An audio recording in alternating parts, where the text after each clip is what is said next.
The global food system was built on the assumption that choke points would stay open, trade would flow, and inputs would arrive on time. All three assumptions broke on February 28, 2026. Just let that sink in for a second. Literally overnight, we went from believing our global food supply was rock solid to waking up in a reality where the main arteries of global trade were just severed. It's a massive wake-up call, right? It really shows us how quickly the stability we take for granted can just completely shatter. So where do we go from here? Well, in today's explainer, we're going to break down exactly what happens next. We're looking at 5 totally plausible scenarios for the global food supply. Yes, some of them are pretty bleak, but I promise it's not all doom and gloom. Actually, we're going to spend a lot of time today focusing on the absolute best blueprint we have, the structural shift scenario, which serves as our ultimate guide for building long-term food supply security. Okay, here's our roadmap for the explainer. We'll start by looking at the broken food system, then walk through the short-term crisis scenarios, and after that, the truly catastrophic ones. From there, we'll dive into the structural shift solution, pinpoint 4 specific indicators you need to watch, and finally, wrap up with how we can prepare for the future. All right, part 1, the broken food system, when the dominoes fall. Moving right along to part 2, short-term crisis scenarios and what we might call the hopeful paths. Let's start with a situation where the immediate global bleeding is somewhat contained. This is scenario 1, a quick reopening, and analysts give this about a 15 to 20% probability. Basically, the Strait of Hormuz reopens by June, maybe through a diplomatic deal or military de-escalation. But here's the catch. Even if the strait technically opens, you can't just flip a switch. Clearing out the naval mines, that alone takes 8 to 12 weeks.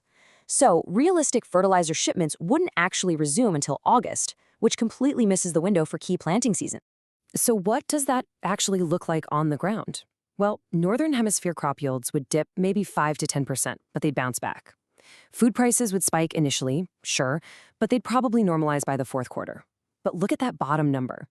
Even in our absolute best case scenario, we're talking about 10 to 15 million more people facing food insecurity. Now, the existing humanitarian systems can manage that, but the human cost there is still very real. Okay, next is scenario 2, which is actually seen as a bit more likely, at 20 to 25%. Think of this as a negotiated humanitarian corridor. Basically, under heavy international escort, ships are allowed to move, bringing out maybe 30 to 50% of the fertilizer volumes we saw before the war. Since we're only getting about half the fertilizer the world needs, the impact here gets heavier. Crop yields decline by a solid 10 to 15%. And food prices, they don't normalize, they just stay elevated. The scary part is the human toll jumps to 25 to 40 million newly food insecure people. But objectively speaking, this is still a pragmatic middle ground. We're mitigating the absolute worst of the physical shortages. And it's a crisis level the World Food Program can generally navigate if they get enough emergency funding. Now we have to look at part 3, the catastrophic scenarios, escalating the tension. This is where the geopolitical gridlock totally shatters the system. Scenario 3, the prolonged blockade. And heads up, this one carries a 30 to 35% probability, the highest we've seen so far. In this reality, nobody reaches a deal. The dual blockade drags on, and Hormuz stays totally closed through the end of 2026. Why? Because of deep, stubborn structural barriers. You've got physical naval mines, the complete disappearance of maritime insurance, and just this massive wall of mutual distrust blocking any quick fixes. The domino effect here is incredibly intense. With the fertilizer deficit deepening globally, crop yields plummet 15 to 25% across affected regions. Global food prices surge up to 40% as countries start hoarding and slapping restrictions on their exports. And the human impact? 50 to 100 million additional people pushed into food insecurity. We'd see severe malnutrition spikes, particularly in sub-Saharan Africa and South Asia, and it would likely trigger major political instability across maybe 10 to 15 different countries. Which brings us to scenario 4, the dual choke point. It only has a 10 to 15% probability, but it is frankly terrifying. This is the nightmare scenario where Houthi forces re-engage at the Bab al-Mandeb Strait at the exact same time Hormuz is blocked. So both critical choke points are shut down at once. No Gulf fertilizer getting out, and totally zero transit through the Red Sea and Suez Canal. The sheer scale of this is completely catastrophic. Ships having to reroute all the way around the Cape of Good Hope adds 10 to 14 days to every single voyage. Food prices, they skyrocket 40 to 60% globally. We're looking at 100 to 200 million more people facing severe food insecurity. This specific path leads to literal famine conditions in vulnerable regions and could completely destabilize upwards of 25 countries. If this breaks, guys, it's the kind of shock that ripples through an entire generation. Which makes part 4 absolutely crucial. The structural shift solution. The blueprint for resilience. Right, so the big question, how do we stop reacting in a panic and start actually building proactive security? This is scenario 5, the structural shift. And listen, this isn't just another economic forecast. This is the essential guide for building long-term food supply security. It means permanently diversifying the global food system entirely away from its dependency on Gulf fertilizers. It's essentially using this massive 2026 crisis as the ultimate catalyst to completely restructure how the world feeds itself. To pull off this structural shift, the world has to build around 4 main pillars. First up, establishing strategic fertilizer reserves globally so a sudden blockade doesn't instantly leave us empty-handed. Second, we need a massive, massive surge in green ammonia investment to create local, sustainable nitrogen sources. Third, dramatically scaling up phosphorus recycling.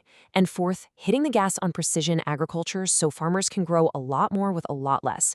We have to do this so we are never, ever at the mercy of a single volatile region again.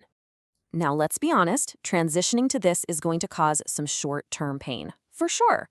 But the payoff is permanent, long-term resilience. By fundamentally reforming the fragile system that allowed these first 3 shocks to happen, we basically guarantee that a deadly 4th shock just can't happen. It's literally the only viable blueprint for our future.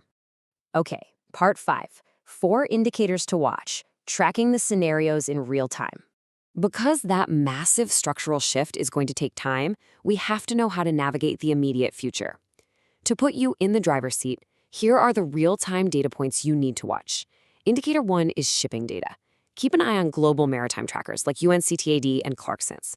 If you see Strait of Hormuz transits bump up above 20 ships a day, okay, a reopening is actually underway. But if it stays stuck under 10 a day, the blockade is holding firm. Indicator 2 is all about the price tags. Watch the Middle Eastern and U.S. NOLA, that's New Orleans, urea spot prices. $1,000 per ton is your magic threshold here. If prices blast past $1,000 and just stay there, the global market is literally pricing in a prolonged shortage, which means prolonged starvation.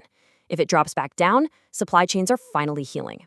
And for indicators 3 and 4, we're looking at policy and climate. First, watch India. If they announce new restrictions on rice exports or expand their fertilizer subsidies, that's a massive red flag. The dominoes are starting to fall. Second, keep checking NOAA's climate forecasts. If a major El Niño is confirmed for late 2026, the climate dimension activates. That takes a food system that is already on life support and kicks it right over the edge. Both of these are massive, massive threat multipliers. Bringing us to part 6, preparing for the future, the honest take. As we wrap up this explainer, we need to look at the geopolitical facts impartially. The diplomatic track has completely stalled out. Because of that, scenario 3, the prolonged blockade, really looks like the most likely outcome. But scenario 4, the dual choke point, remains the absolute biggest fear. And honestly, this just highlights exactly why the structural shift, our definitive guide for building long-term food supply security, has to be adopted immediately. The old assumptions we built our lives on, they broke. We simply can't afford to rebuild them exactly the way they were. Look, if you've made it to the end of this explainer, you honestly understand the deep structural fragilities of our global food supply better than a lot of actual policymakers do. So I want to toss it over to you. Which of these scenarios do you think is actually going to play out? And practically speaking, what should the world be doing right this second to prepare? Drop your thoughts down in the comments, and hey, if you found this valuable, go ahead and hit that subscribe button to keep learning with us. Let's really hope the scenario we ultimately get is one the world can survive. Thanks for joining me, and I'll see you next time.